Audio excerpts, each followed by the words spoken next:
দান করুন। হরে কৃষ্ণ। দান করুন। যদি আপনি দান করতে পারেন তাহলে আপনি বিষ্ণু সান্নিধ্য লাভ করবেন। না, আমি বড় কোনো দানের কথা বলছি না, ছোট্ট একটা দান যদি পারেন। কি দান? একটা গীতা দান করুন। কাকে করবেন? একজন বৈষ্ণবকে করবেন। একজন বৈষ্ণবের হাতে একটা গীতা তুলে দেন। কত আসরেই তো যান, ভাগবত আসরে যান, নাম সংকীর্তন আসরে যান, একটা গীতা হাতে করে নিয়ে গেলে সমস্যাটা কি? গীতাটা বৈষ্ণবের হাতে দিয়ে দেন।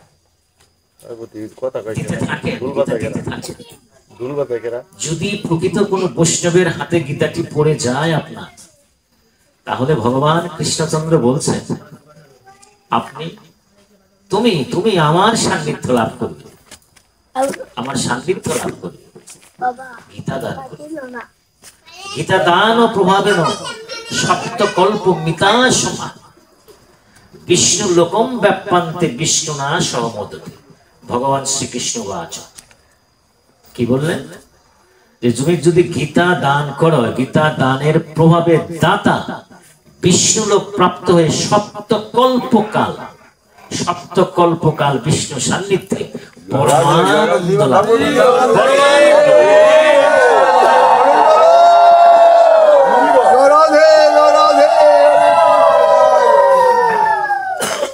গীতা দান কিন্তু একটা ছোট্ট দান নাকি? ছোট্ট দান, কত কিছুই তো খরচ হচ্ছে।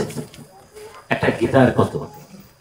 গীতা দান করে নিয়ে যাবেন, ওখানকার প্রসাদ পাবেন, যে ধামেই যান না কেন প্রসাদ পাবেন, আর আপনি গীতা দিয়ে আসবেন।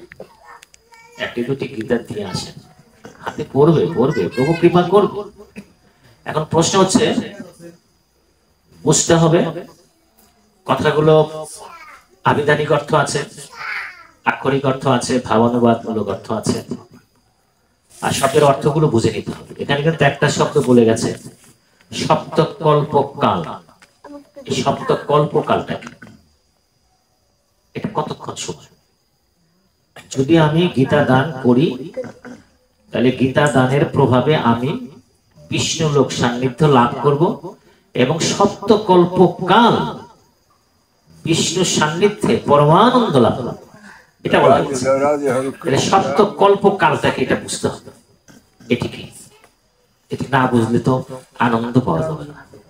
সপ্তকল্পকাল, কল্পকাল হচ্ছে কল্প, কল্প হচ্ছে, হিসাবটা মিলিয়ে নেবেন, কল্প হচ্ছে ব্রহ্মার এক অহরাত্র।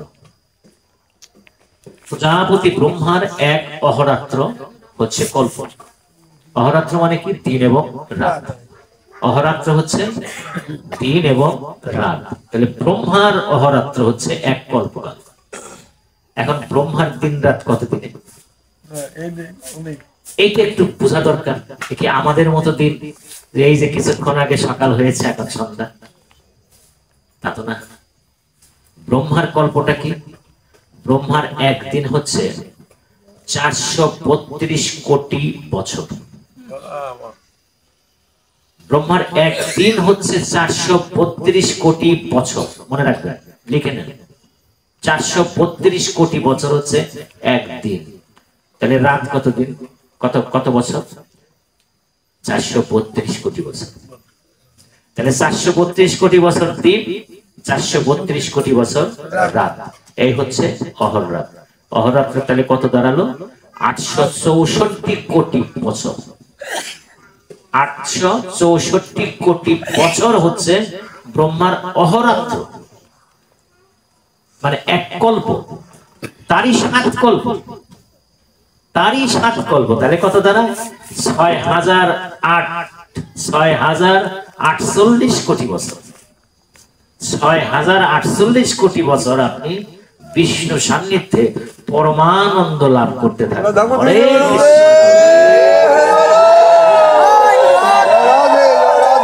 আমি একদম ভাগবত থেকে হিসাব করে টুকে টুকে টুকে টুকে হিসাব করে আমি কল্পটা বুঝিয়ে দিলাম। গল্পটা আপনারা মনে রাখবেন। আমাদের অনেক কীর্তনিয়া, লীলা কীর্তনিয়া, অনেক ভাগবত পাঠক আমরা যারা আছি, আমরা কিন্তু মুখে মুখে মুখে মুখে কল্পকাল কল্পকাল কল্প বলে থাকি, কিন্তু কল্পটা কি? কল্পটা একটু বুঝতে হবে। কি দিন তাহলে ব্রহ্মা। এখন এই ব্রহ্মার অহরাত্র যখন শেষ হয়ে যাবে, তখন কিন্তু ব্রহ্মাও চলে যাবে। ব্রহ্মা কিন্তু স্থায়ী না। স্থায়ীকে, অমরকে, অমর কিন্তু একমাত্র ভোলানাথ। অমর হচ্ছে ভোলানাথ। আর আমার বিষ্ণু তো, সে তো আজকে অমর হচ্ছে ভোলানাথ। কিন্তু ব্রহ্মাও কিন্তু পরিবর্তন হবে। এই কল্প কল্প কাল যখন শেষ হয়ে যাবে, তখন কিন্তু তাকে আবার পরিবর্তন হয়ে আসতে হবে। তাহলে এই এক কল্পকাল আপনি চিন্তা করেন কত বছর, কত বছর, তারই 7 কল্পকাল। সামান্য একটা গীতা, এটাকে আমি সামান্যই বললাম। কি কারণে সামান্য বললাম? অর্থগত দিক থেকে। কিন্তু এটা তো মূলত সামান্য না, অসামান্য। অসামান্য অসামান্য, কিন্তু অর্থগত দিক থেকে তো সামান্য। সামান্য দাম, সামান্য দাম 20 টাকা 50 টাকা। কত দান করছেন, কত কাকে কত কিছু দিচ্ছেন, টাকা দিচ্ছেন, পয়সা দিচ্ছেন, নাকি কত দিচ্ছেন? এই একটা গীতা, একটা গীতা যে আসলেই যাবেন, একটা গীতা নিয়ে যাবেন। আমি অনুরোধ করে দিচ্ছি, যে অনুরোধ করছি আমি এই কারণে, যদি আপনি গীতা দিয়ে আমার কথায়, আমার এই ভাগবত আসলে আমার কথায় একটা গীতা দিয়ে আপনি যদি প্রভু সান্নিধ্যে যেতে পারেন, আমিও কিছু ফল পাবো। হরে এই কারণে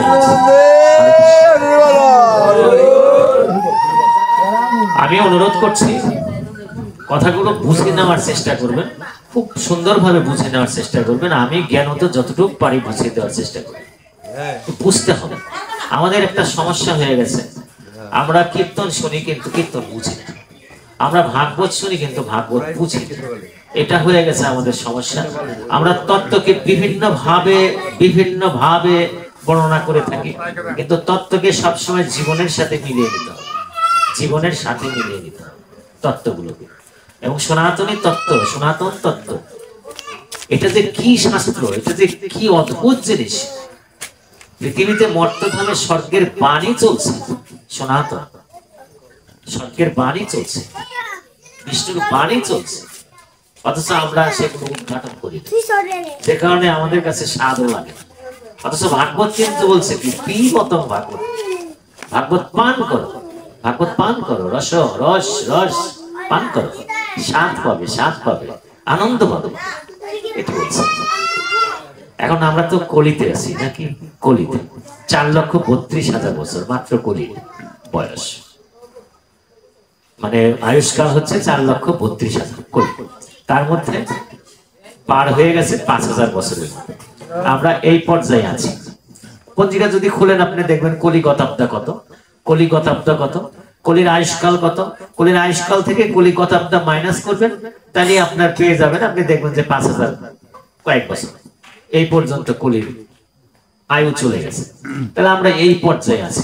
আর আমাদের জন্য কিন্তু সাধন ভোজনের দিকটা একটু পৃথক, একটু আলাদা। অন্যান্য যুগের চেয়ে সত্য যুগে যেমন ছিল আমাদের এখন তা না, ওই ত্রেতায় যা ছিল আমাদের তা না, দাপরে যা ছিল আমাদের তা না। আমাদের জন্য একটু সহজ করে দেওয়া হয়েছে, একেবারে সহজ করে দেওয়া হয়েছে। কিন্তু সহজ করে দিলেও তার কিছু আনুষঙ্গিক কাজ তো আছে। আপনি অন্ন রান্না করবেন, কিন্তু অন্ন রান্না মানেই তো অন্ন রান্না না। অন্ন রান্না করতে তার সাথে কিছু কিছু অনুষঙ্গ তো চলে আসবে, অনুষঙ্গ তো চলে আসবে, কাজকর্ম তো চলে আসবে। বলিতে কি বলছে? তপং সেবয়া চিন্তন কলৌমগ্রে করণীয় বিদুষাং বচনবিধি। খুব সুন্দর একটা কথা। কি কি করতে বলছে? তপস্যা করতে বলছে, আর কি বলতে?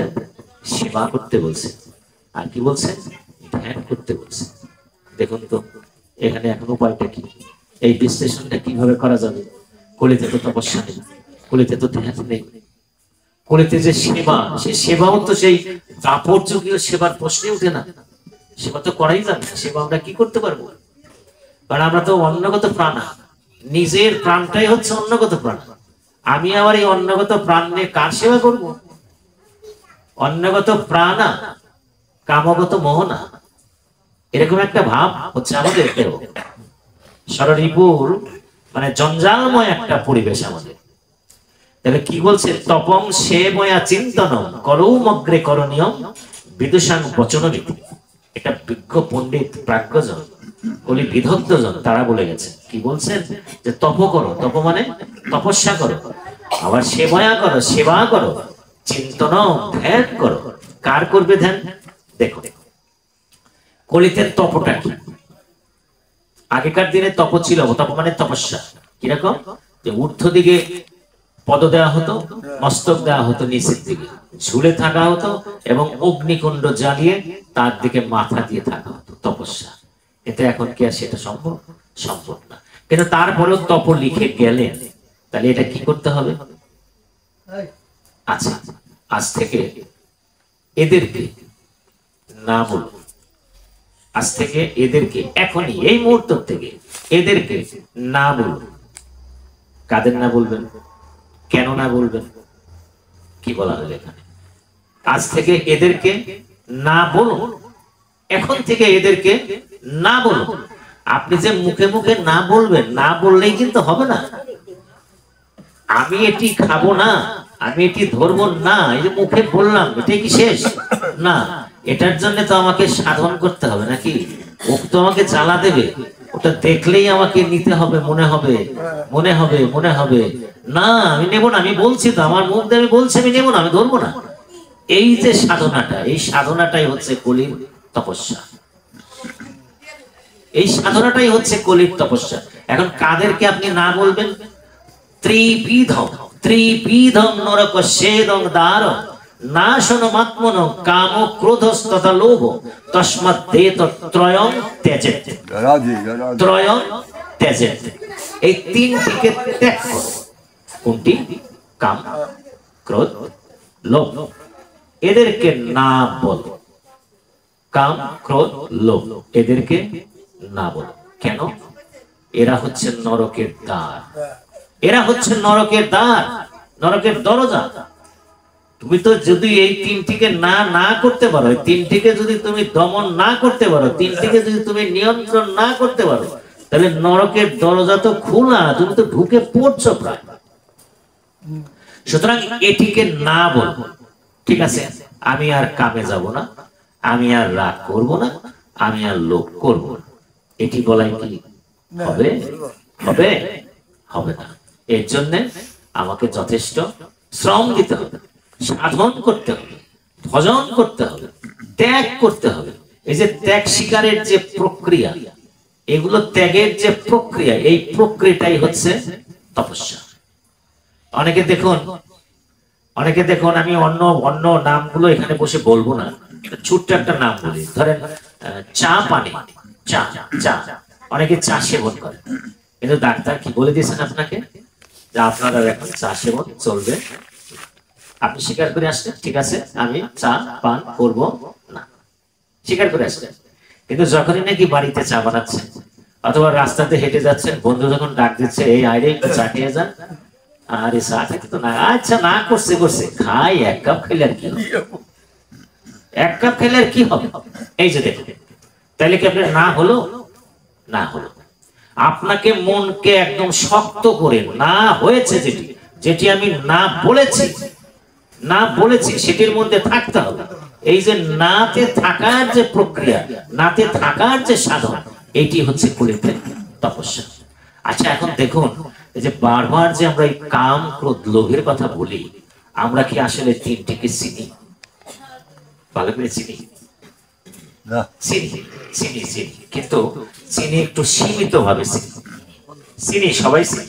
কাম কাকে বলে চিনি, অনেকে বলতে পারবে, অনেকে বলবে না। কাম বলতে আসলে জৈবিক বিষয়টাকে আমরা বুঝে থাকি, কিন্তু আসলে তা না।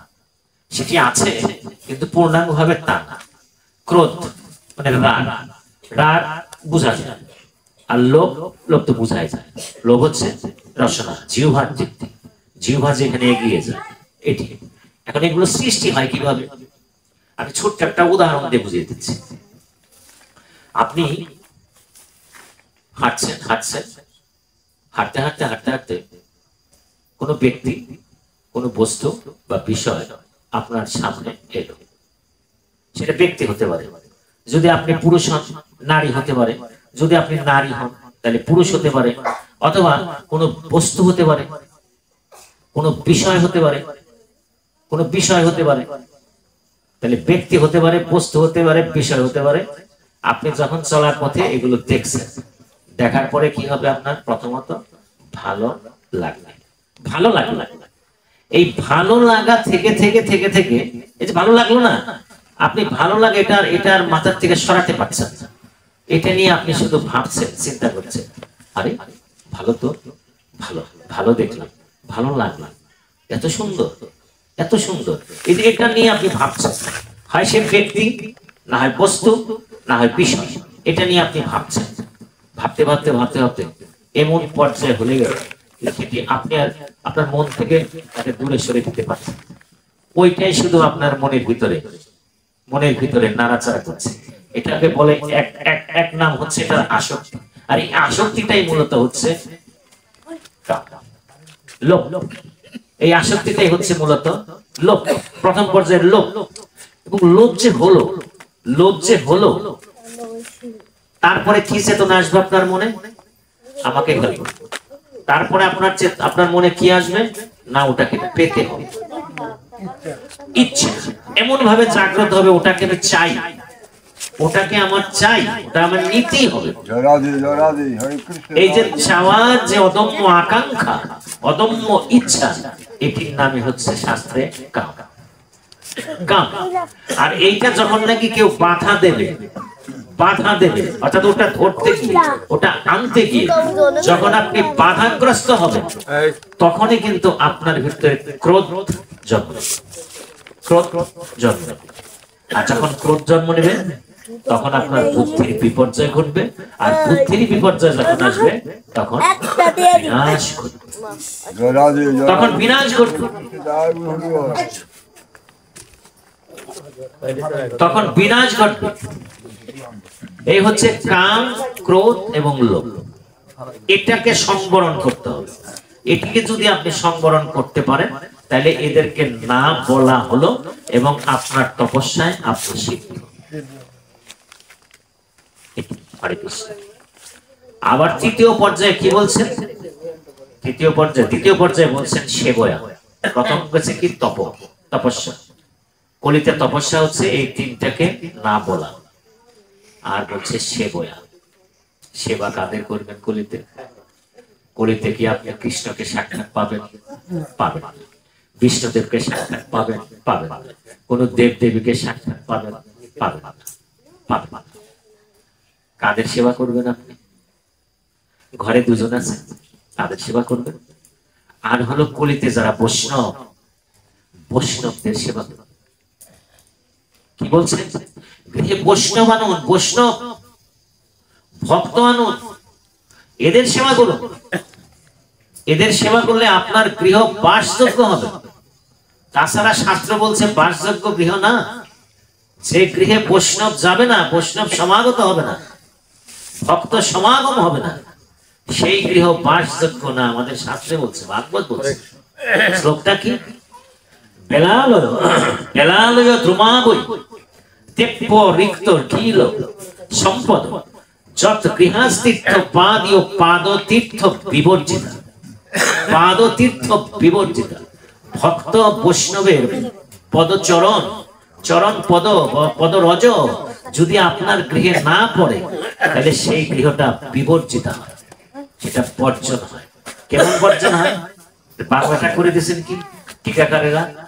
যে গৃহে বৈষ্ণব ভক্তের শ্রীচরণ রূপ তীর্থে স্পর্শ না ঘটে, যে গৃহে বৈষ্ণব ভক্তের শ্রীচরণ রূপ তীর্থের স্পর্শ না ঘটে, সেই গৃহ সকল সম্পদে পরিপূর্ণ হলেও তা স্বর্গবাস বৃক্ষের ন্যায় পরিপূর্ণ। সর্পবাস বৃক্ষের ন্যায়, অর্থাৎ যে বৃক্ষে সর্প বাস করে, বৃক্ষের কোটর আছে, কোটর গর্ত, ওখানে সর্প বাস করে। আর এটা যদি কেউ দেখে, তাহলে ওই গাছের কাছ দিয়ে যায়, ওই গাছটা পরিত্যক্ত, নিজে তো যাবেই না, অন্য কাকে যেতেও দেবে না। আর ঠিক ওর সাথে ওই সর্পবাস বৃক্ষের সাথে তুলনা করা হয়েছে বাসযোগ্য ভূমিকে, বসত বাড়িকে। কখন? যে বাড়িতে এরকম ভক্ত সমাগম হবে না, যে বাড়িতে এরকম বৈষ্ণব সমাগম হবে না, সেই বাড়িটা হবে সর্পবাস বৃক্ষের ন্যায় পরিত্যাজ্য।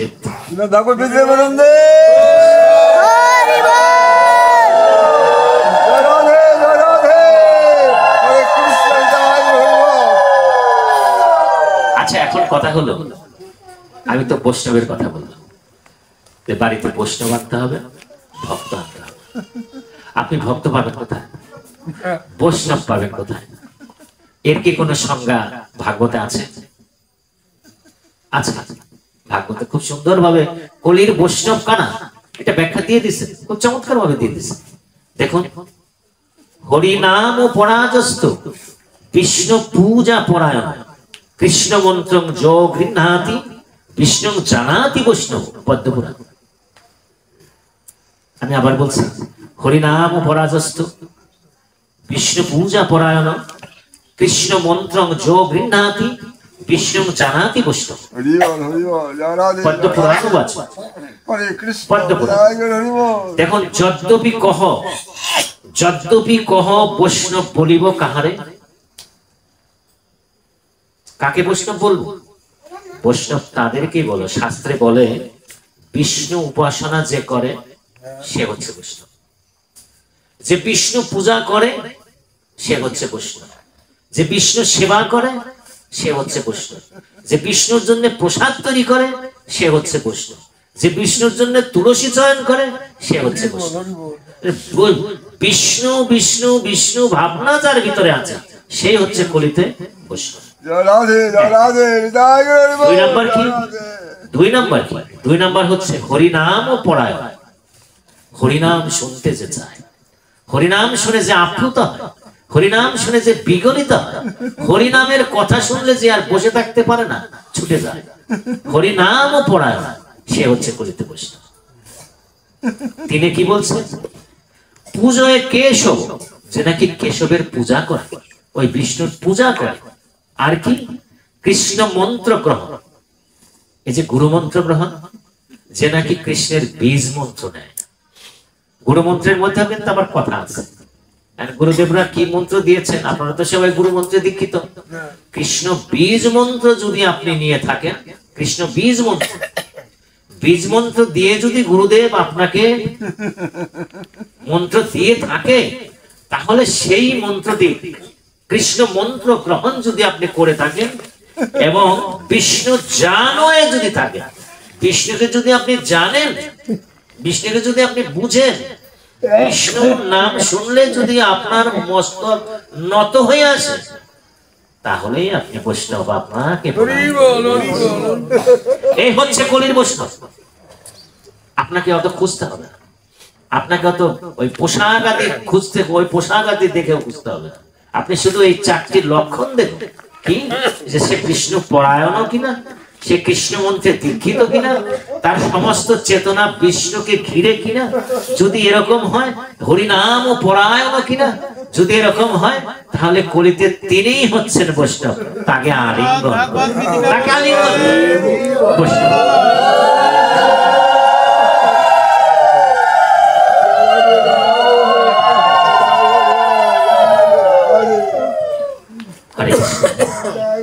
এবারে 3 নম্বরে কি? প্রথমে গেছে কি? প্রথমে গেছে হচ্ছে তপ, পরে দ্বিতীয় হচ্ছে সেবয়াম, এবার হচ্ছে চিন্তনম। চিন্তনম মানে ধ্যান। কলিতে কি ধ্যান আছে? কলিতে ধ্যান নাই, কিন্তু এখানে বলে গেল কি? চিন্তনম, চিন্তন করো, ধ্যান করো। কলিতে যে চিন্তাটা করবেন আপনি, সেই চিন্তাটাই হবে ধ্যান, চিন্তাটাই হবে ধ্যান। এক তত্ত্ব মেনে চলুন, এক তত্ত্ব, সংসারে একটা তত্ত্ব আছে, সে তত্ত্ব হচ্ছে এক তত্ত্ব, এক কথার তত্ত্ব, এক কথার তত্ত্ব কি? সেটি যদি যত তাড়াতাড়ি আপনি এক কথার তত্ত্ব মেনে চলবেন, এক কথার তত্ত্বে বিশ্বাস স্থাপন করতে পারবেন, তত তাড়াতাড়ি আপনি কৃষ্ণ কৃপা পাবেন। এটি ভাগবত বলছে। আমি একটা উদাহরণ দিয়ে কথাটি বুঝিয়ে দেব। হ্যাঁ, বসুন, আমি একটি উদাহরণ দিয়ে বুঝিয়ে দেব। হরে কৃষ্ণ। মিথিলারাজ জনক, মিথিলারাজ জনক, জনক নামটা আমাদের পরিচিত। সীতা দেবীর বাবা মিথিলা রাজ জনক, জনকের সাথে অষ্টবক্র মুনির একটা কথা হচ্ছে, কথোপকথন, খুব খেয়াল করুন, তত্ত্ব আছে। মিথিলা রাজ জনক তিনি কিন্তু রাজর্ষি, রাজর্ষি জনক, রাজ কিন্তু ঋষি। কেন? তিনি সংসারে আছেন, রাজ সিংহাসনে বসে আছেন, স্বর্ণ সিংহাসন, কিন্তু সংসারী না, ঋষি। ঋষি থাকা কথা কোথায়? ঋষি তো বনে বাজারে ভ্রাম্যমান অবস্থায় থাকে, কিন্তু তিনি পুরা সংসারে আছেন। কিভাবে আছেন? সংসারের থেকেও তিনি ঋষি। অর্থাৎ তিনি হচ্ছেন হংস। হংস যেমন হংস, হাঁস, আপনি রাজহাঁস দেখেন, যে কোনো হাসি দেখেন, পুকুরে যখন সাঁতার কাটে জল কিন্তু তার গায়ে লাগে না, তার পাখি কিন্তু জল যাচ্ছে, তার যে দেহ পর্যন্ত কিন্তু জল লাগে না। তবে হ্যাঁ, সে যখন ইচ্ছে করে আমি স্নান করব, তখন কিন্তু সে স্নান করে, কিন্তু এমনিতে কিন্তু তো জল তার গায়ে লাগে না। সংসারে থাকবে, কিন্তু সংসারের কাদা তার গায়ে লাগে না। আমি আরেকটা উদাহরণ দিচ্ছি, যেমন মৎস্য, যে লম্বা একটা মৎস্য আছে নাকি, বাইম জাতীয় মৎস্য, সেটি কর্দমে থাকে, কাদায় থাকে। আরো অনেক মৎস্য কর্দমে থাকে, কিন্তু দেখুন ওই মৎস্যগুলোর গায়ে কাদা লাগে না, কাদা লাগে না। সংসারে থাকবে, কিন্তু সংসারের যে কর্দম, যে কাদা, যে ব্যাগ, এগুলো তার গায়ে লাগে না। এই হচ্ছে মিথিলা রাজ, যে কারণে তিনি হচ্ছেন রাজর্ষি, রাজা হয়েও তিনি ঋষি, রাজর্ষি জনক। আর হচ্ছে অষ্টবক্র মুনি। অষ্টবক্র মুনি সম্পর্কে একটু জানিয়ে যাই। আমরা তো এই নামটি একদম মুখস্থ আমাদের, এবং অনেকেই আমরা বলি অষ্টবক্র মুনি। অষ্টবক্র মুনি মানে কি? 8 বাঁকা যে মুনি, সে হচ্ছে অষ্টবক্র মুনি। অষ্টবক্র মুনির বাবার নাম হচ্ছে কহর,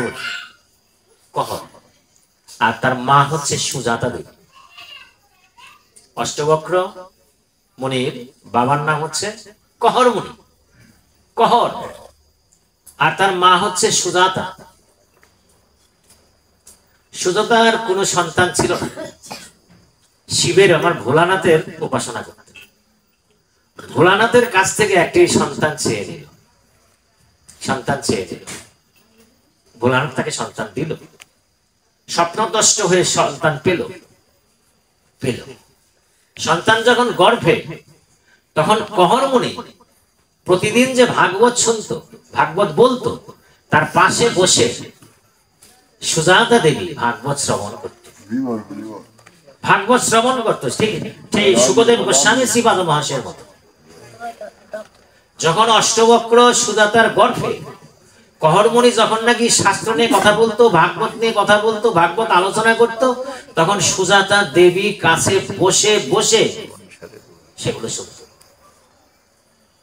আর শোনায় কি হলো, যে গর্ভজাত যে সন্তানটি আসছে, সে একদম পরিপক্ক হয়ে গেল, শাস্ত্রে পণ্ডিত, গর্ভের থেকেই সে পণ্ডিত হয়ে গেল। এই অষ্টবক্র মুনি গর্ভের থেকেই সে পণ্ডিত হয়ে গেল।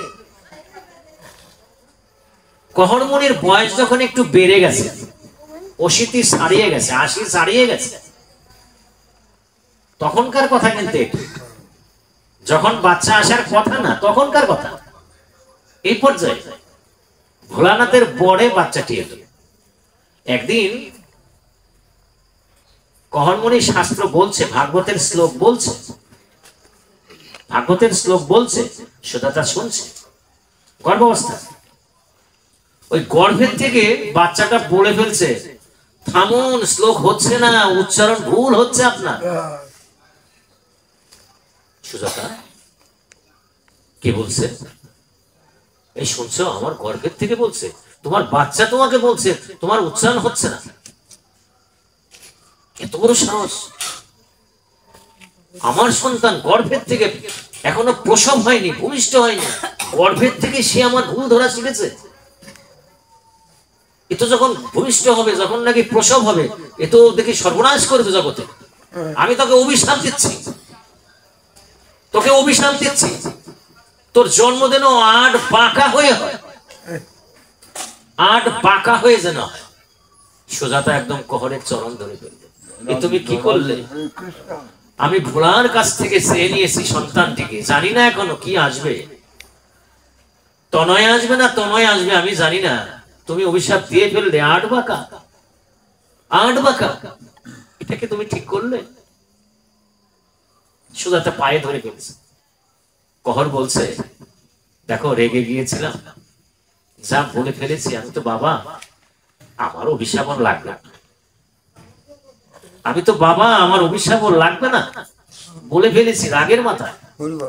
কিন্তু যখন নাকি ভূমিষ্ঠ হলো, তখন আর কান্না শেষ হলো না, একটা মাংসপিণ্ডের মতো ভূমিষ্ঠ হলো, 8 বাঁকা। 11 বৎসর পর্যন্ত কোনো নড়াচড়াই করতে পারে নাই, দাঁড়াতেই পারে না, শুধুমাত্র মাংসপিণ্ডের মতো দুলেছে। ঠিক 12 বৎসর বয়স যখন, তখন লাঠি হাতে বাচ্চাটি দাঁড়িয়েছে। জন্মের থেকেই নাম তার হয়ে গেছে অষ্টবক্র, 8 বাঁকা। নাম আর রাখতে হলো না, 8 বাঁকা। ওই লাঠি ভর করে হাঁটতো, 8 বাঁকা হয়ে হাঁটত। এই হচ্ছে অষ্টবক্র মুনি। অষ্টবক্র মুনি একদিন চট করে এসে উপস্থিত হলো কোথায়? মিথিলা রাজের জনসভায়, রাজসভায়, রাজসভায়, মিথিলা রাজের রাজসভায়। মিথিলা রাজ তখন উপবিষ্ট আছে। যখন প্রবেশ করতে যাচ্ছে, তখন বাধা পড়েছে। আপনি কে? অনুমতি ছাড়া তো ভিতরে যাওয়া যাবে না। গিয়ে বলো মিথিলা রাজকে কোন এক মুনি দেখা করতে এসেছে। দেখো কি বলে, দেখো কি বলে। যদি যেতে অনুমতি দেয় যাব, আর যদি অনুমতি না দেয় মন্ত্র বলে যাব, কিন্তু আমি অষ্টবক্র যাবই। কিছুক্ষণ আগে আমি একটা ঘটনা ঘটিয়ে এসেছি, বোধহয় সেটি তোমার রাজার কানে চলে গেছে। কি ঘটালো আবার কি ঘটালো? রাস্তাতে যখন আসতেছিল, ওই যে 8 বাঁকা হয়ে, তখন দেখে রাস্তার মধ্যে আরেকটা পিণ্ড ওই নড়াচড়া করছে, দুলছে। দূরের থেকে দেখছে। অষ্টবক্র রেগে গেছে, এত বড় সাহস, আমাকে দেখে আমাকে ভেঙ্গাচ্ছিস, আমাকে টিটকারি মস্কারি ঠাট্টা করছিস। যদি সত্যিকারে তুই আমাকে ঠাট্টা করে থাকিস, তাহলে ওখানে ধ্বংস হয়ে যাবি।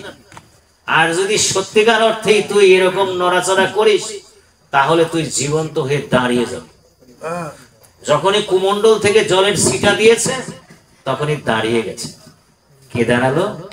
ভগীরথ। ভগীরথ দাঁড়িয়ে গেল। ভগীরথের জন্ম হয়েছিল একটি মাংসপিণ্ড। এটা একটা বড় কাহিনী। মাংসপিণ্ডের মতো, মানে 2 মা, এই আর কি। আচ্ছা, ওই দিকে যাব না।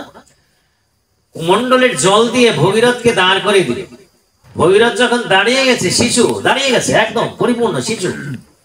আয় বাবা, তোর মায়ের কাছে দিয়ে হাত ধরে, অষ্টবক্র মুনি হাত ধরে তাকে মায়ের কাছে দিতে গেছে। মা বলছে, আমার শিশু এইভাবে হলো কিভাবে? কিভাবে হলো? যে আমি তোমার সন্তানকে ভালো করেছি, সুস্থ করেছি, তাহলে তুমি আরো কোনো চাবে, কিছু বর চাবে? তখন ওই শিশুটি বলছে, ওই ভগীরথ বলছে, তুমি আমাকে বর দিয়ে যাও, আমি যেন আমার 70,000 80,000 ভাইকে উদ্ধার করতে পারি, সগর বংশ। গঙ্গা এনে যেন গঙ্গার প্রবাহ জল প্রবাহ দিয়ে আমি এদের মুক্ত করতে পারি। অগস্ত্য মুনি বলল, তথাস্তু। অগস্ত্যের পরে কিন্তু ভগীরথ গঙ্গা আনতে পেরেছিল। এটি ঘটিয়ে গেল। আমি ছোট্ট করে একটু টাচ দিয়ে গেলাম। ঘটিয়ে গেল। যাও সংবাদ দাও, তোমার রাজাকে সংবাদ দাও। দারোয়ানদের বলছে, দারোয়ান রাজা মিথিলা রাজকে বলছে যে একজন মুনি অদ্ভুত, কিম্ভূত কিমাকার, চেনা যায় না, বোঝা যায় না সে কি, কেমন যেন বাঁকা হয়ে দাঁড়িয়ে আছে। তাকে সে অনুমতি প্রার্থনা করছে আপনার সাথে কথা বলবে। মিথিলারাজ ভাবলেন, কে সে? রাজা তো, কিন্তু ঋষি। ভাবলেন, বলেন ঠিক আছে, নিয়ে আসো। জয় হোক মিথিলা রাজের, ঢুকেই বলল, তবে আমার আসার কারণটি আপনি জিজ্ঞাসা করুন। অষ্টবক্র ঢুকেই কথা বলছে, জয় হোক মিথিলা রাজের, বলল। তারপরেই বললো, আমার কারণটি জিজ্ঞাসা করুন, আমার আসার কারণটি জিজ্ঞাসা করুন, বলুন আপনার আগমনের কারণ। কারণ হচ্ছে পিতৃহন্তার প্রতিশোধ নিতে এসেছি। কি বললো অষ্টবক্র মুনি? আমার পিতার হত্যার প্রতিশোধ নিতে এসেছি। এখানে আবার কি গন্ডগোল দেখেন তো। কহর মুনি, পিতা কি কহর না? কহর মুনি আমার পিতৃ হত্যার প্রতিশোধ নিতে এসেছে। অর্থাৎ এখানে কি ঘটনাটা, এখানে ঘটনাটা হয়েছে কিছুদিন আগে কহর মুনি এই গর্ভ অবস্থায়, মানে অষ্টবক্র মুনি যখন নাকি সুজাতার গর্ভে, তখন কহর মুনি এসেছিল ওই মাধুকরী করতে রাজদরবারে, এই জনক রাজার রাজবাটিতে। তখন ওখানে একটা অধিবেশন চলতেছিল। কি অধিবেশন? শাস্ত্রীয় অধিবেশন, ভাগবতীয় অধিবেশন।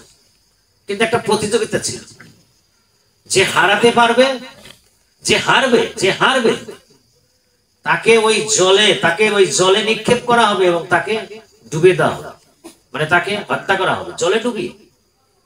আর যে জিতবে তাকে হ্রদ ভর্তি স্বর্ণালঙ্কার, মুক্তা, মণিমুক্তা, প্রবাল দিয়ে দেওয়া হবে। কহর মুনি এসে প্রতিযোগিতায় নেমেছিলেন। সেদিন প্রতিযোগিতায় কে ছিল? বন্দ্রী পবনদেবের ছেলে বন্দ্রী। পবনদেব তখন একটা যজ্ঞ করতেছিলেন, কিন্তু উপযুক্ত ব্রাহ্মণ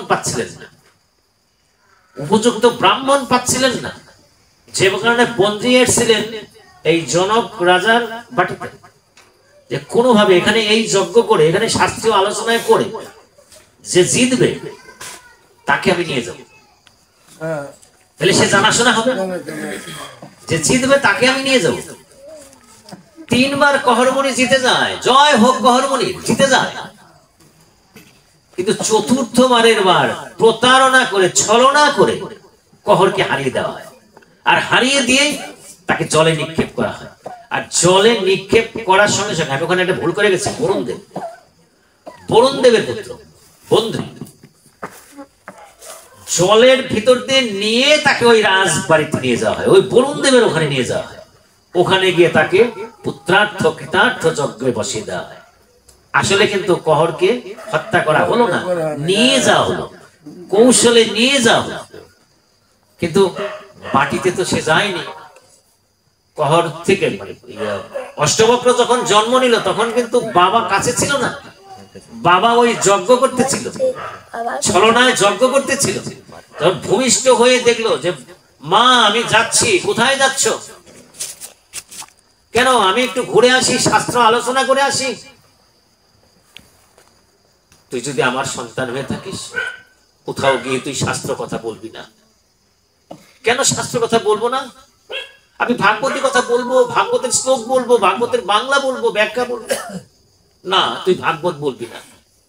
তোর বাবা ভাগবত বলতে গিয়ে, শাস্ত্র বলতে গিয়ে এমন এমন হয়েছে, সুতরাং তোকে আর আমি বলতে দেব না। বলো কি? কে সে? রাজা জনকের দরবারে গিয়েছে।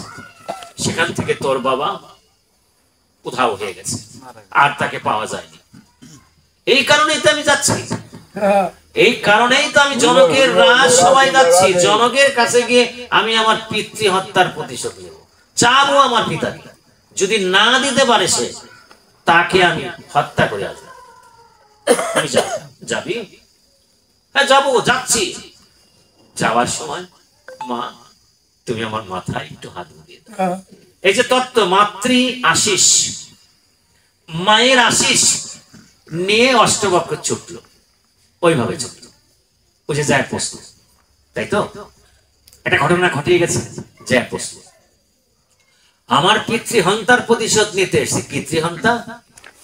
ও, আপনি মনে নেই, আপনি চিনতে পারছেন না? আমার বাবার নাম হচ্ছে, আমার পিতার নাম হচ্ছে কহরমুনি। কহরমুনি? ও, তুমি কহরমুনির পুত্র? হ্যাঁ, কহরমুনির পুত্র। কি নাম? দেখেই বলো নাম। আমাকে দেখেই নামটা বলো। বাবা আমার নাম রেখে যেতে পারেনি, নাম আগেই হয়ে গেছে। যখন আমি গর্বে তখন আমার নাম হয়ে গেছে। বলো তো কি? অষ্টবক্র মুনি। অষ্টবক্র, অষ্টবক্র। তোমার বাবা বেঁচে আছে? বাবা বেঁচে আছে? হ্যাঁ আছে। কোথায় আছে? বরুণ দেবের যজ্ঞালয়ে যজ্ঞ করছে। সময় মতো উনি চলে আসবেন, তুমি উপবেশ করো। রাজা জনক অষ্টবক্রকে বসিয়ে দিল। বসিয়ে দেওয়ার সঙ্গে সঙ্গে রাজবাটির রাজ দরবারের যত পণ্ডিত বর্গ আছে, রাজ্যের যত পণ্ডিত বর্গ আছে, ঋষিবর্গ আছে, সবাই এসে একে একে উপস্থিত হলো। তারপরে জিজ্ঞাসা শুরু হয়ে গেল তত্ত্ব। জনক রাজা একটি প্রশ্ন উত্থাপন করলেন। আমি কিন্তু আমার মানে মেইন পয়েন্টে চলে আসছে এখন। সে কি প্রশ্নটা কি? যে হে পণ্ডিত বর্গ, হে ঋষি বর্গ, হে প্রাজ্ঞজন, আমি আপনাদের কাছে একটি প্রশ্ন তুলতে চাই। সেটি কি? এক কথার তত্ত্বটি আমাদের বুঝেন। এক কথার তত্ত্ব, এক তত্ত্ব। সেই এক তত্ত্বটা কি? এক শব্দে এক তত্ত্বটি বুঝে দেন। যদি বুঝিয়ে দেন আপনারা, আমি আপনাদের যা করা দরকার, যেভাবে আপ্যায়ন করা দরকার, যা দান করা দরকার, যা চাবেন তাই আমি দেব। আর মুনি ঋষি প্রাজ্ঞজনেরা তো বসে বললো, যার যার পুঁথি পাঁজি যা কিছু আছে খুলে টুলে নিয়ে বসলো। কিন্তু জনপ্রজা সময় দিয়ে গেলেন যে আমি এক প্রহর সময় দিয়ে গেলাম, আমি পরে আবার আসছি। অষ্টবক্র দাঁড়িয়ে বলল, প্রহর সময় দরকার নেই, আমি আপনার এক তত্ত্বের উত্তর দেব, এক তত্ত্ব বুঝিয়ে দেব, আপনি বসুন। সমস্ত পণ্ডিতেরা, মুনি ঋষিরা হয়ে গেছে, এ কোন ছেলে? একটা নেংটি পরা, গেরুয়া পরা, আট পাকা, কঙ্কাল সার দেহ, মাথায় চুল নেই, কেশ নেই, কিচ্ছু নেই, কঙ্কাল সার, এ কি উত্তর দেবে? পুরো রাজসভা থ। রাজা জনক হাত জোড় করে বলছে, বলুন। যে বলবো, কিন্তু তার আগে একটি শর্ত আছে, তোমাকে আমার শিষ্য হতে হবে। তুমি কি রাজি? হ্যাঁ রাজি। যদি এক তত্ত্ব আমাকে বুঝিয়ে দেন, আমি আপনার শিষ্য হব। তাহলে আমি কি? আপনি আমার গুরুদেব। তাহলে গুরু দক্ষিণা দাও। এ আবার কেমন কথা? দীক্ষাই দেওয়া হলো না, গুরুই হলো না, আগেই দক্ষিণা? হ্যাঁ আগে দক্ষিণা দাও, আগে দক্ষিণা দাও। যে তত্ত্বটা না, তত্ত্ব পড়ে আমি বুঝাবো, আগে তুমি দক্ষিণা দাও। আচ্ছা ঠিক আছে। এই যে রাজ সিংহাসন, এই রাজ সিংহাসন আপনাকে আমি দিয়ে দিলাম। জনক, মিথিলার জনক, সিংহাসনটি কার? আমার। তার আগে কার ছিল? আমার বাবা। তার আগে কার ছিল? তার বাবা। তার আগে কার ছিল? তার বাবা। আচ্ছা, তোমার পরে কার হবে? আমার তো পুত্র সন্তান নেই, আমার এক মেয়ে উর্মিলা, সীতা, আরেকজন সীতা। প্রথম মেয়ে হচ্ছে সীতা, পরের মেয়ে আরেকজন উর্মিলা। জনকের কিন্তু দুই কন্যা, পুত্র নেই। সীতা আর হচ্ছে উর্মিলা। উর্মিলা হচ্ছে গর্ভজাত, আর সীতা হচ্ছে লাঙ্গলজাত। ওটা তার আলাদা। তাহলে উর্মিলা আর সীতা। যেহেতু তনয় নেই, তাহলে তনয়া যারা ওরাই পাবে। তাহলে তোমার কি? তুমি যে দান করতে চাও, দান করতে চাও, এই জিনিসটি কি তোমার না? তাহলে দান করবে কেন? আমি চাচ্ছি তুমি দেবে, তোমার জিনিস তুমি দেবে, এটা তো তোমার না, তাহলে তুমি দিচ্ছ কেন? আচ্ছা আচ্ছা ঠিক আছে, বুঝতে পারছি। তাহলে কি দেবো, কি দেবো, কি দেবো, কি দেওয়া যায়? আচ্ছা, আমার যে রাজ্যের অর্ধেক আপনাকে দিয়ে দিই। রাজ্য ঠিকা, রাজ্য কার? আপনার, আমার। তার আগে কার ছিল? বাবার। তার আগে বাবার, বাবার, এভাবে। তাহলে আমার কি? আমার বলতে তো কিছুই নেই,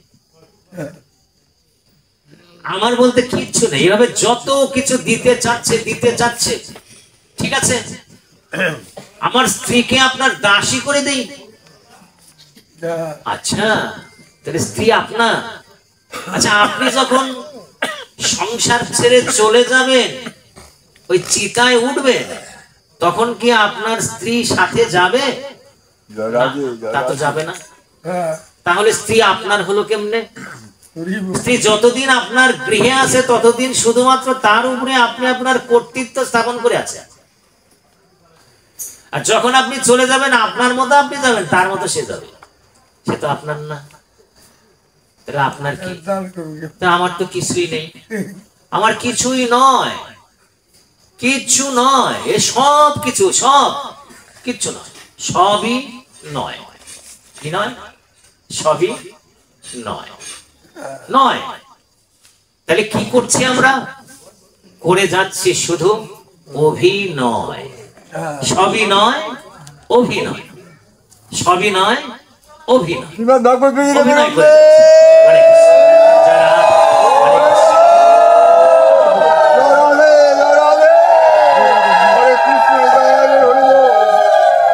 সংসারের নয় শব্দটির একটা অপূর্ব ব্যাখ্যা আছে, গাণিতিক ব্যাখ্যা আছে। আমি একটু টাচ দিয়ে যাই। নয়, নয়, নয় মানে কি? নয় মানে এক কথার তত্ত্ব, কিচ্ছু নয়, আপনার নয়।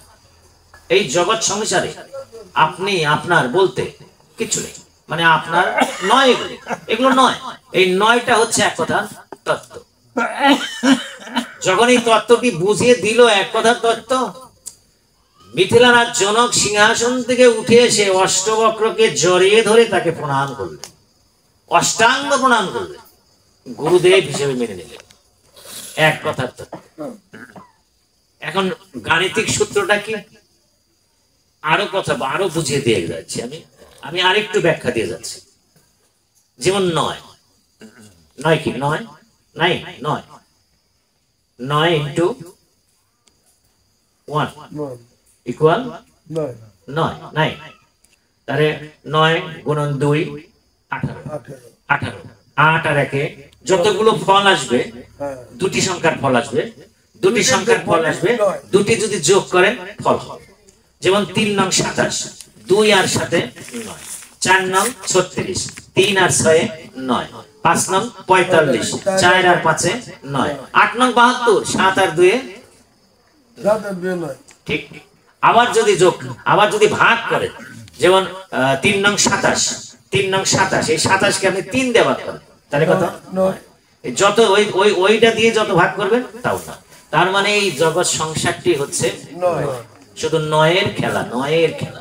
অথচ এই 9 নিয়ে, এই 9টাই আমাদের মাথায় ধরে না। এই 9-এর অভিনয়ে পড়ে 9টাকেই আমরা আমাদের বলে ভাবছি, আর এই ভাবনার থেকেই ভাগবতটা দূরে সরে যাচ্ছে। আগে এইটা বুঝে, এই 9 তত্ত্বটা কিচ্ছু না, এক তত্ত্ব, এটি বুঝতে হবে। তাহলে আমরা তত্ত্ব পেলাম কটি? মানে প্রথমত যেটি করানোর কথা বলা হয়েছে কলির জীবের জন্য, প্রথম হচ্ছে তপস্যা।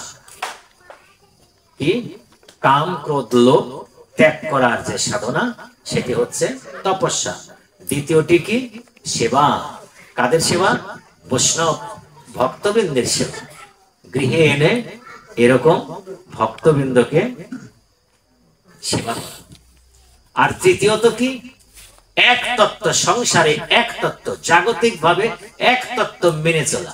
সংসারে থাকবেন কিন্তু সংসারের কর্দম গায়ে লাগবে না। এক তত্ত্ব, এগুলো আমার না, আমার প্রভু দিয়েছে, যতদিন আছি আমি ভোগ করব, আছি, যা রাখেছে ভগবান রেখেছে, আমি সেইভাবে আছি, চলে যাবো। কিন্তু কোনো কিছু উপরে আপনার আসক্তি থাকতে হবে। এখন এই যে তিনটি তত্ত্ব আমি বুঝালাম, এই তত্ত্বের একটা সঠিক উদাহরণ ভাগবত থেকে আমি দিচ্ছি, একটু সংক্ষিপ্ত করে দিয়ে যাবো। মদ গুণ শ্রুতি মাত্রেন মই সর্ব গুহাশ্রয়ে মনগতির বিচ্ছিন্না যথা গঙ্গাম সম্বুধ লক্ষণং ভক্তি যোগস্য নির্গুণস্য দদারিতম অহৈতুক্য ব্যবহিতা যা ভক্তি পুরুষোত্তমে। এটি বাংলাটা কি? বাংলাটা হচ্ছে সমুদ্র অভিমুখে গঙ্গার গতি যেমন নিরন্তরা, গঙ্গা বয়ে চলছে না সমুদ্রের দিকে নিরন্তর, কেউ কি থামাতে পারে না? দিনেও চলছে, রাতেও চলছে, সর্বক্ষণ চলছে, পূর্ণিমাতে চলছে, অমাবস্যা চলছে, চলছে চলছে নিরন্তরা গতি সমুদ্রের দিকে গঙ্গার গতি। তেমনি শ্রীকৃষ্ণ বলছেন, তেমনি আমার গুণশ্রবণে আমার ভক্তের আমার প্রতি তেমনি নিরন্তরা মনোগতি হয়। কথা সুন্দর, গঙ্গা যেমন সমুদ্রের দিকে নিরন্তরা, আর কেউ যদি আমার ভক্ত হয়, আমার গুণকথা শ্রবণ করে, আমার কথা চিন্তন করে, আমাকে চিন্তন করে, তাহলে তার মনের গতিও আমার দিকে সবসময় নিরন্তর।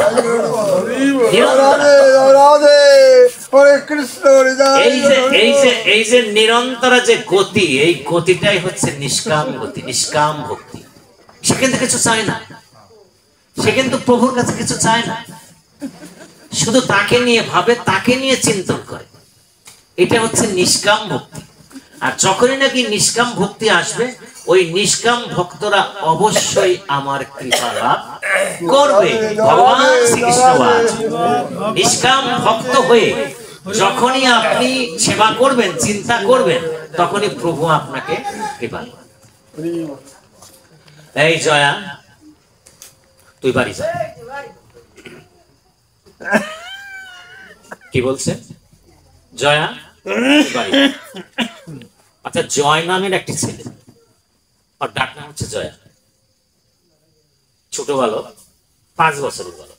খুব ভালো করে খেয়াল করুন, তত্ত্ব আছে। 5 বছর বয়স জয়া। জয়ার চরিত্রটা কিরকম? জয়া পাড়াতে ঘুরে, ধরুন সন্ধ্যা লেগে গেছে, ঠাকুমা সন্ধ্যা প্রদীপ দিতে যাবে, বলে ঠাকুমা দাও, তুমি তুমি হাতে তালি দিয়ে হরিনাম করো, আমি সন্ধ্যা প্রদীপ দিই। এই পাড়া দিয়ে ঘুরছে আর এরকম দিচ্ছে, আর হাতে তালি দিয়ে হরিনাম করে। এই জয়া। আবার কোন বাড়িতে যদি ভক্তি আসর হয়, ভাগবত আসর হয়, জয়াকে প্রথমেই বসে থাকে বিছানা পাতে। ভক্তবৃন্দ আসলে পরে ভক্তবৃন্দকে পা ধুয়ে দেয়, পাদ্য দিয়ে পা ধুয়ে দেয়, পাদ্য দেয় এবং বসা, ভাগবত কথা শুনবো, আপনি বসেন, আপনি বসেন, ও কাকা আপনি বসেন, জায়গা বসার আপনি বসেন, বড় মা আসলো না। এই হচ্ছে জয়া ব্যবহার। তাহলে কি সবসময় ভক্তি চিন্তিত, সবসময় ভক্তি চিন্তিত, আর মনোগতিটাই হচ্ছে গঙ্গার মতো নিরন্তর।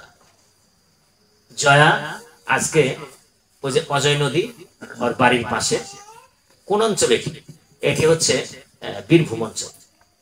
বীরভূম, বীরভূমের যে অজয় নদী, সেই অজয় নদীতে জয়া স্নান করছে। আরো অনেক বন্ধু বান্ধব আছে।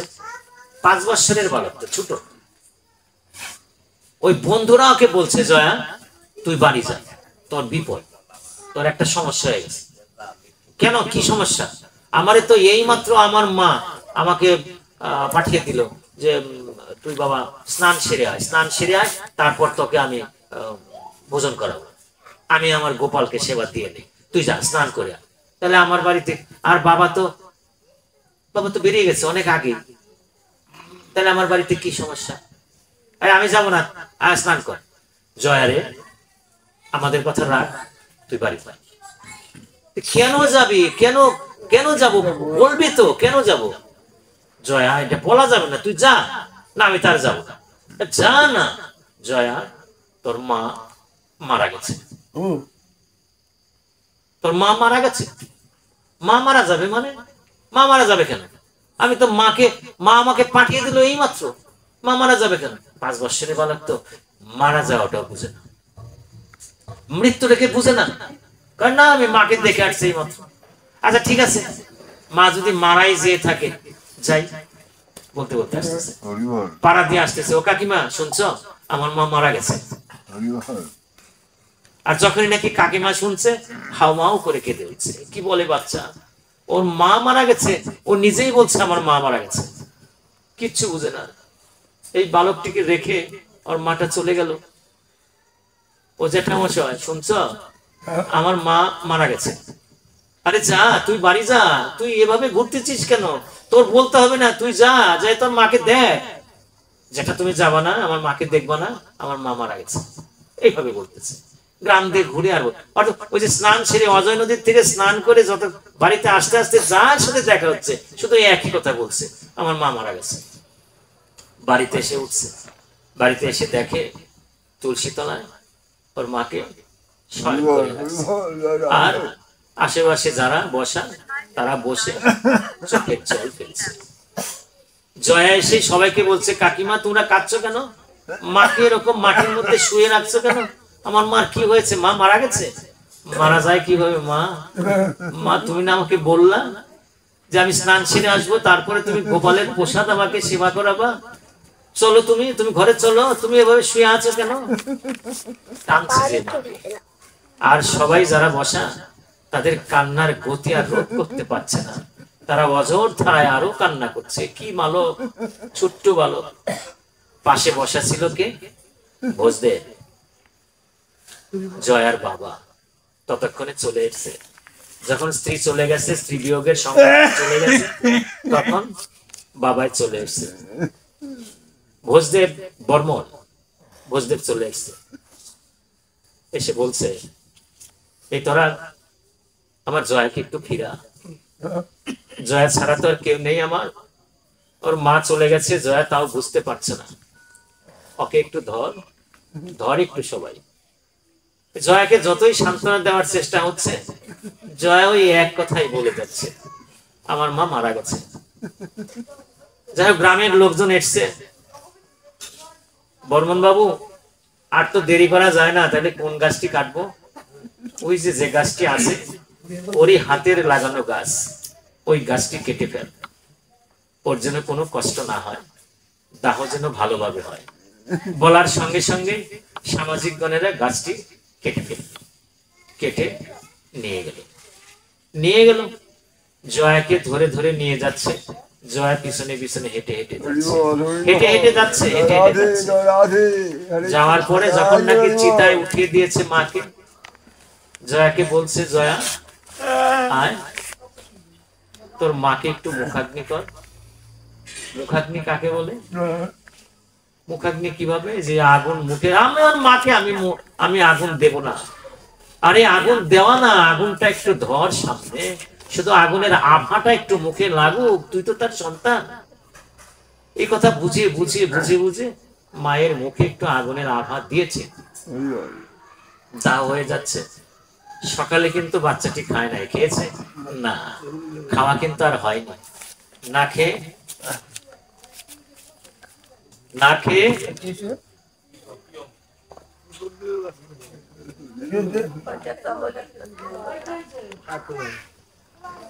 হরে কৃষ্ণ, না খেয়ে ওই বাচ্চাটি সারাদিন এই অবস্থায় আছে।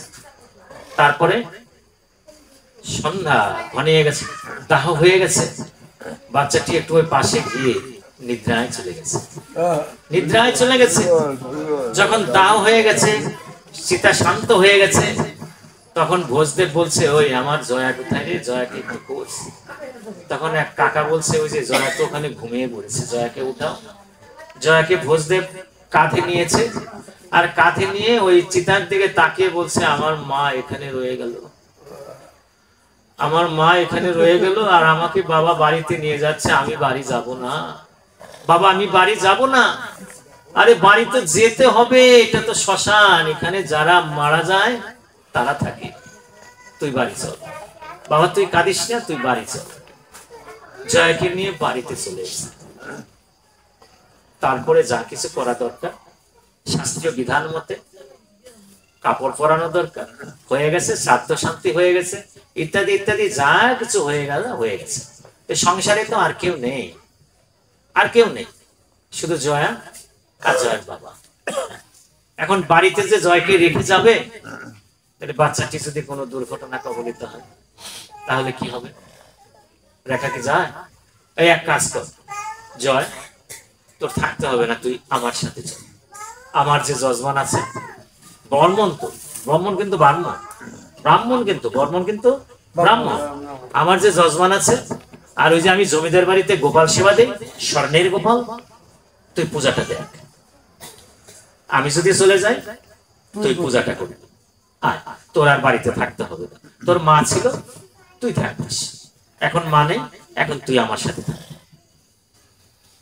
জয়কে নিয়ে জমিদার বাড়িতে এসছে। জয়, তুই এই যে মন্দিরের পাশে বস, এই যে বারান্দায় বস, আমি পূজা দিয়ে দিই। তুই কিন্তু যাস না, এখানেই বসে থাকিস।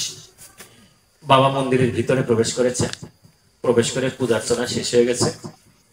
জয়, তুই ভিতরে যা, যাই গোপালকে প্রণাম কর, স্বর্ণের গোপাল। যখন প্রণাম করতে গেছে, যখন প্রণাম করতে গেছে, গোপাল বলতেছে, জয় আমাকে নিয়ে নে। জয় আমাকে নিয়ে নে, আমি তোর সাথে যাব। আরে তুমি কথা কও নাকি? হ্যাঁ, কথা বলবো না কেন? তুই আমাকে নিয়ে নে, আমি তোর সাথে যাব। কোথায় যাবা? তোদের বাড়িতে যাব। আমার বাড়িতে তো আমার মা নেই, মা মারা গেছে। তাহলে তোমাকে দেখবে কে? কেন জয়, তুই যা খাস আমিও তাই খাবো, আর তুই যদি না করতে পারিস খাওয়া, আমি তোর খাবার তৈরি করে দেব। তাও তুই আমাকে নিয়ে নে, নিয়ে নে, আমাকে কোলে নে। যখন নাকি জয়ের সাথে এইভাবে কথা হচ্ছে, কাউর ঐশী ঐশী ঐশী বাণীতে কথা হচ্ছে, দৈব বাণীতে কথা হচ্ছে, কে যেন কথা বলছে এবং জয় কথা বলছে। তখন সে আর দেরি করে, স্মরণের যে গোপালটি, গোপালটিকে কোলে নিয়েছে। কোলে নিয়ে যখন বেরিয়ে আসে, ভোজদেব তো সামনে দাঁড়ানো, এই তুই কি করছিস? আরে এখনই যদি জমিদার দেখে ফেলে তোকে মেরে ফেলবে, তোকে তো চোর বলবে। এটা কি করছিস? বাবা তুমি আর যাই বলো, আমাকে কিন্তু চোর বলো। এই গোপাল আমাকে বলেছে নিয়ে যেত। আরে বাচ্চাটা তো পাগল হয়ে গেছে রে। গোপাল, গোপালকে কখনো কথা বলে? গোপালকে কখনো কথা বলে? গোপাল কথা বলে না। তুই নামিয়ে আয়, নামিয়ে রাখ। তুই আমাকে নিবি না? আবার বলছি, তুই আমাকে নিবি না? আমাকে নিয়ে নে। তুমি কথা বলবো না। আমার বাবা যখন না করলো, তখন তুমি বলতে পারলে না বাবাকে? বাবাকে কথা বলতে, তোর বাবার সাথে আমি কথা বলবো না রে, আমি তোর সাথে কথা বলবো, তোর বাবার সাথে আমি কথা বলবো। তুই যদি পারিস আমাকে নিয়ে নে, আমাকে নিয়ে নে। না, আমি তোমাকে নেব না। নিবি না? নেবো কিভাবে? তুমি জমিদার বাড়ির গোপাল, তোমাকে যদি আমি নিয়ে যাই, জমিদার আমাকে বাঁচাবে না, তুমিও আমাকে বাঁচাতে পারবে না, তুমিও আমাকে বাঁচাবে না। তুমি তখন কথা বলবে না, আমার বাবার সামনে কথা বলো না, তুমি তো জমিদারের সামনেও কথা বলবে না, তুমি তো আমাকে বাঁচাবে না, আমি তোমাকে নিতে পারবো না। তুমি যদি যাও হেঁটে হেঁটে আমার বাড়িতে, ওই গোপাল জয় যদি নাই নাস, তাইলে যে সামনে যে মেলা হচ্ছে, ওই মেলার থেকে একটা গোপাল তুই কিনে নিয়ে যাস, আমি তোর বাড়িতে যাবো। হ্যাঁ তাই যাই। বাবা চলো যাই, আমি গোপাল রেখে আসি। গোপালকে নিয়ে, জয়কে নিয়ে ভোজদেব হাঁটা শুরু করে। বাবা ওই যে সামনে যে মেলাটা না, ওই মেলার থেকে আমাকে একটা গোপাল কিনে। আচ্ছা ঠিক আছে, তুই এটা রাখ, এটা রাখ, এটাকে তুই চলে চলে তাড়াতাড়ি চলে। ওই মেলায় ঢুকেছে। মেলায় ঢুকে অনেক জিনিসপত্র, মেলায় অনেক অনেক বাচ্চা, ওর সমান সমান অনেক বাচ্চা আছে, অনেক ভালো ঘোরাফেরা করছে, দোকানে দোকানে যাচ্ছে, এটা নিবে ওটা নিবে, এটা কিনবে ওটা কিনবে, ইত্যাদি ইত্যাদি অনেক কিছু কিনবে। আমার জয়ার মাথায় এক চিন্তা, আমার গোপাল কোথায়, গোপাল কিনবে। তখন দেখে ওই যে গোপালের যে দোকান, ছোট ছোট দোকান, ওই দোকানে গিয়ে ওইটা কিনে, ওই গোপাল ওইটা আমাকে কিনে দাও। ভোজদেব বলছে ঠিক আছে, তুমি ওইটা নিয়ে নাও। দাম কত? দোকানদারকে বলছে দাম তো 500 টাকা, দাম 500 টাকা, মনে করে 500 টাকা। তখন ভোজদেব বলছে আমি তো ব্রাহ্মণ, আমার কাছে এত টাকা নেই, আমাকে আমি এই 5-10 টাকা আছে, এই রাখ, এই রাখ, রাখ, ওই গোপাল নেওয়ার মতো অবস্থা আমার নেই, রাখ রাখ রাখ। দোকানদার একটা খেয়াল করছে, দোকানদার একটা খেয়াল করছে। দোকানদার বলছে ব্রাহ্মণ গোপালটা তুমি নিয়ে নাও, তোমার টাকা দিতে হবে। কেন? দেখো আমার বয়স, আমি বুড়া হয়ে গেলাম, আমি এই শুধু গোপাল, এই মূর্তি, এই প্রতিমা বিক্রি করি। কত মেলায় যাই, কত হাটে যাই, কত বাজারে যাই, কোন ছেলে গোপাল এভাবে চায় না। আর ও যখন গোপাল চাচ্ছে এইভাবে, গোপাল ছাড়া যাবেই না। আমি ওকে গোপাল দিচ্ছি, ওর সাথে গোপাল কথা বলবে। যদি ওর সাথে গোপাল কথা বলে, তাহলে আমিও গোপালের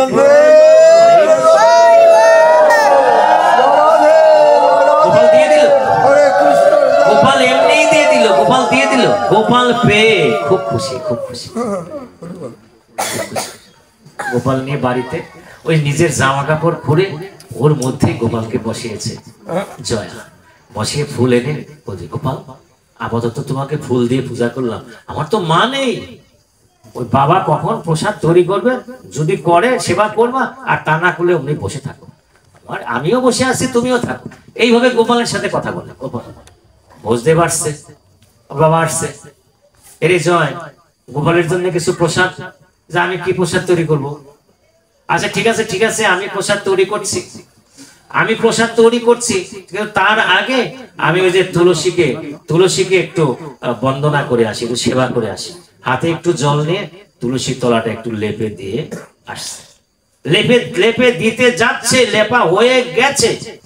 যখন শেষ টানটা দেবে, তখনই ভোজদেব মাথাটা কিছু করে তুলসী বেদিতে পড়ে গেল। আর জয়া ভিতর থেকে ডাকছে, বাবা বাবা আসো, আর তো দেরি, আর তো সময়, তুমি আসো না কেন? কথা বলছো না কেন? তুমি নড়ো না কেন? তুমি আসো। আসে না। আর কি কথা বলে? জয়া বাবাকে একটু হালকা ধাক্কা দিয়েছে। বাবা তুমি কি ঘুমিয়ে পড়েছো নাকি? তুমি আসো না কেন? যখনই ধাক্কা লেগেছে, ভোজদেব কাত হয়ে আমার তুলসী বেদিতে গড়িয়ে পড়েছে। হরি বল।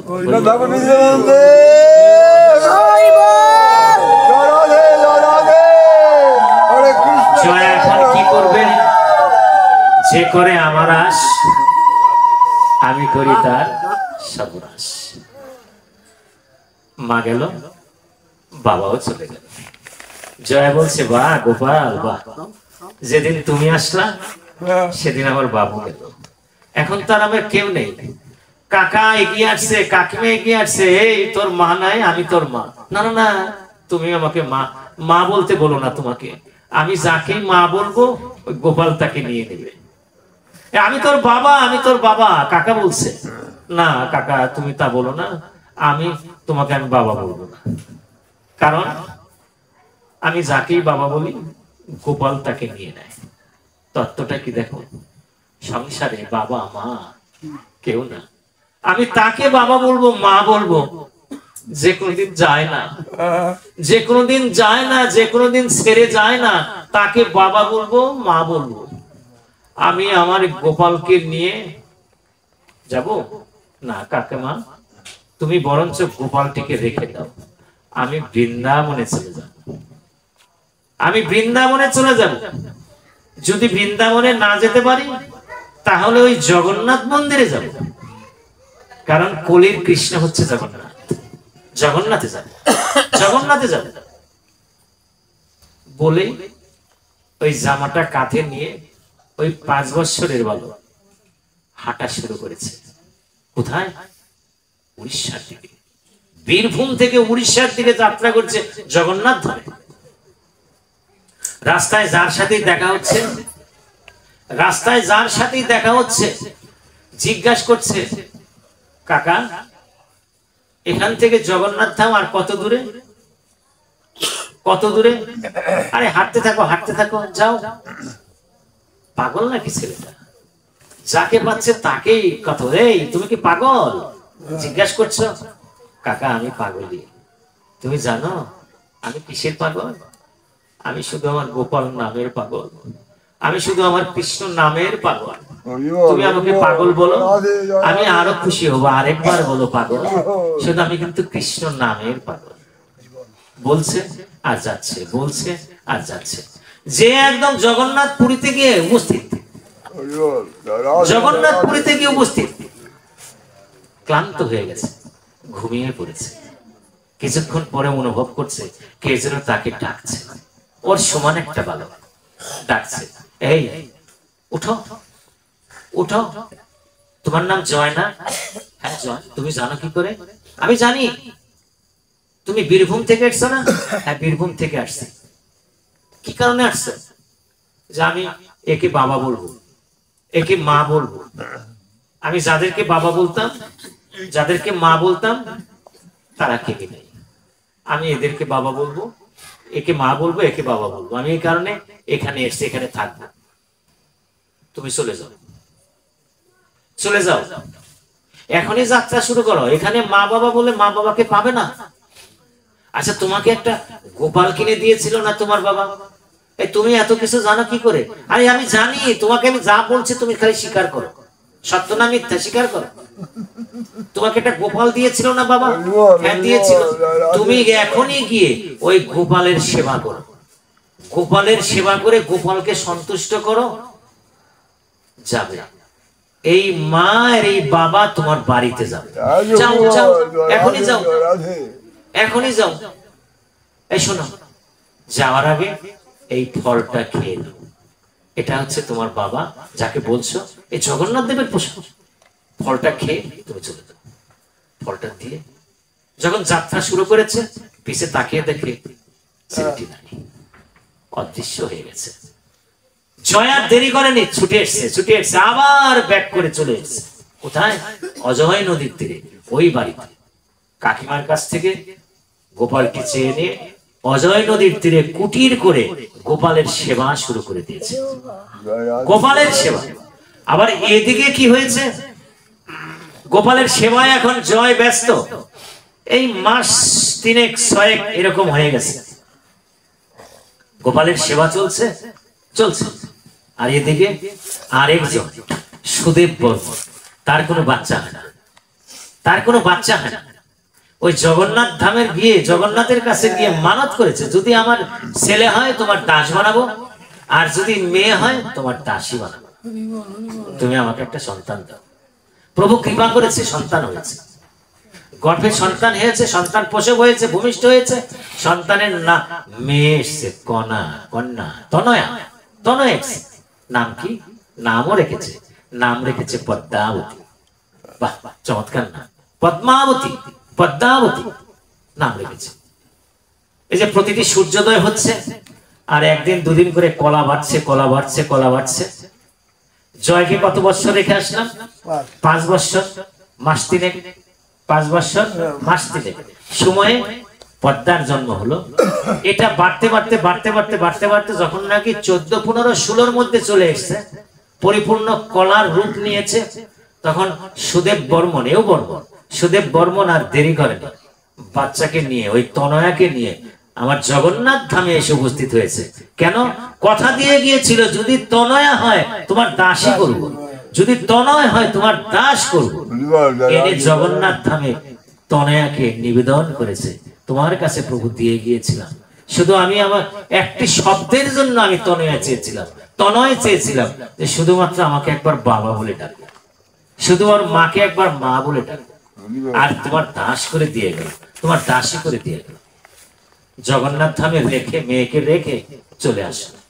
আর ওই ষোড়শী মেয়ে যখন জগন্নাথ দেবের কাছ দিয়ে ঘোরাঘুরি করছে, একটা বৃদ্ধ ব্রাহ্মণ এসে বলছে, মা তুমি কে?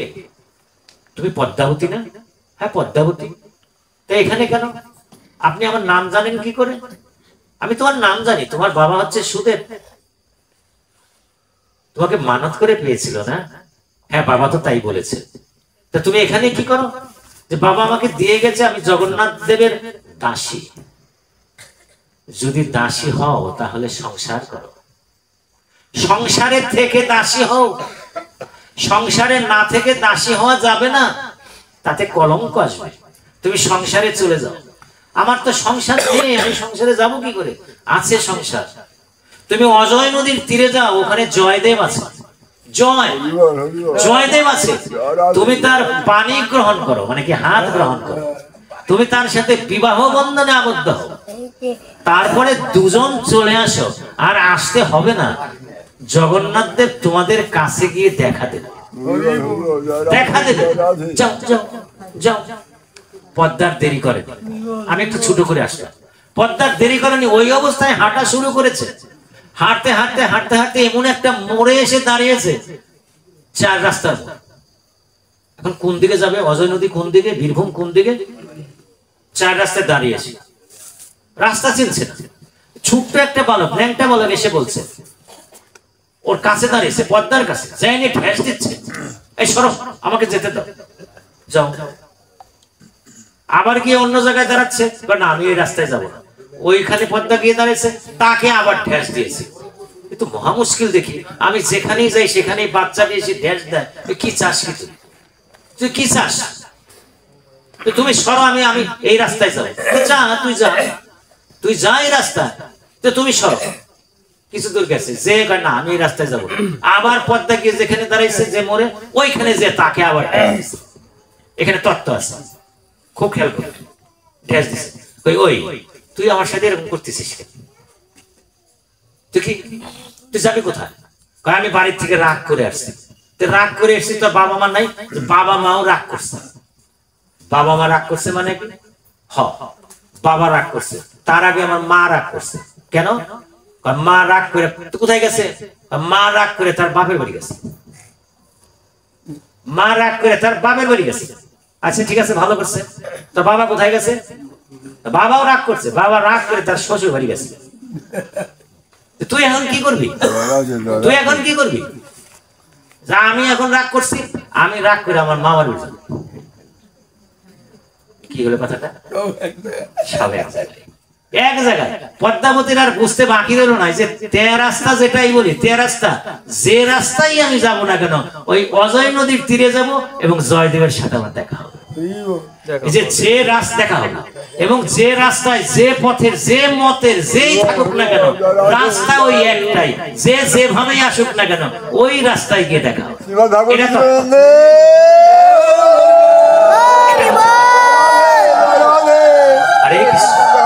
দেখুন তত্ত্ব, পরতে পরতে তত্ত্ব, ভাগবতের তত্ত্ব। ভাগবত একবার কাঁদা, একবার হাসা, একবার রস দেয়।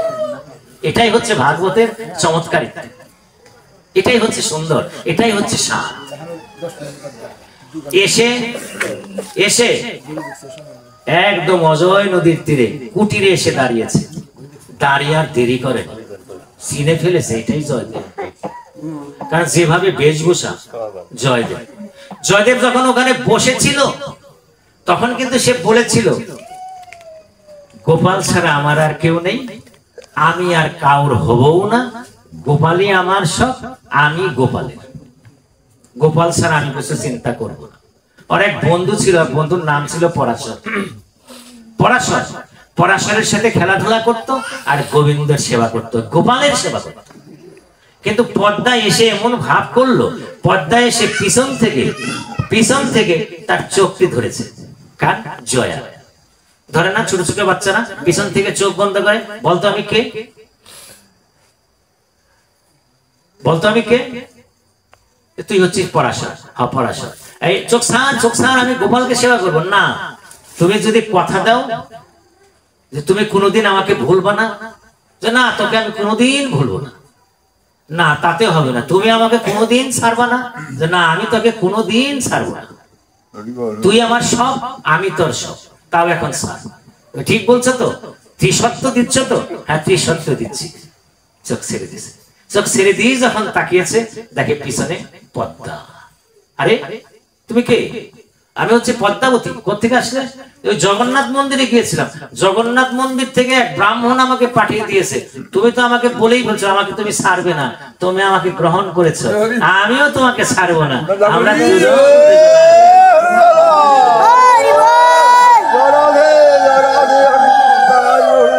জয়দেবের সাথে পদ্মার মিলন হয়ে গেল, ভক্তের সাথে ভক্তের মিলন হয়ে গেল। এখন কি জয়দেব বলছে, এভাবে তো আর চলে না, তাহলে আমরা কি করি, কি করতে পারি? পদ্মা বলছে, পদ্মা তো সহধর্মিণী।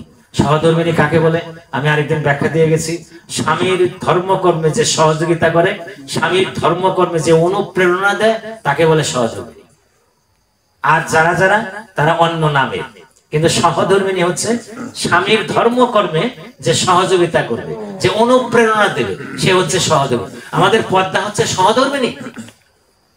সে বলছে তুমি এক কাজ করো, গোবিন্দ সেবা করো, আমিও সেবা করব, আর তুমি গোবিন্দের লীলা লেখো, লীলা লেখো, লেখো, একটা বই লেখো। পদ্মা বলছে আমার জয়দেব আর দেরি করেনি, সেদিন থেকেই লেখা শুরু করে দিয়েছে। কি লীলা?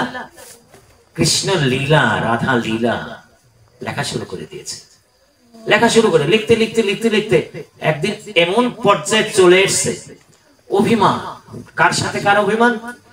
শ্রীকৃষ্ণের সাথে শ্রীমতী রাধিকার অভিমান। রাধিকা এমন অভিমান করে বসে আছে, লেখা কিন্তু লেখা লিখতে লিখতে লিখতে লিখতে এই পর্যায়ে আসছে, এমন ভাবে অভিমান করে বসে আছে, আমার শ্রীকৃষ্ণ আমার প্রভু রাধিকার মান ভঞ্জন করতে পারছে না। কাছে গিয়ে বলছে শ্রীমতী রাধে, জানো আমি যদি প্রদীপ হই, তুমি হচ্ছে সলতে, তোমাকে ছাড়া কি আমি আছি?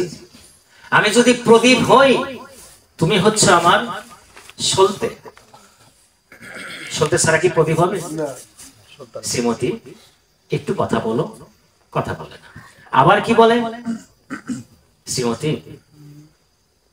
জানি তুমি আমার প্রতি খুব অভিমান করেছো, কিন্তু তোমাকে ছাড়া কি আমি বাঁচবো? তোমাকে ছাড়া কি আমি চলতে পারবো? জানো আমি যদি মুক্তা হই, তুমি হচ্ছে সুতা, এই দুজনেই তো মালা। আমি যদি মুক্তা হই, তুমি হচ্ছে সে মুক্তার ভিতরের সুতা, এ নিয়েই তো মালা। একটু কথা বলো, কথা বলো একটু শ্রীমতী। তাও কথা বলে না, কথা বলে না। আবার কি বলছে? শ্রীমতী তুমি যদি চন্দন হও, আমি কিন্তু জল, চন্দন আর জলে মিশলেই তো চন্দন।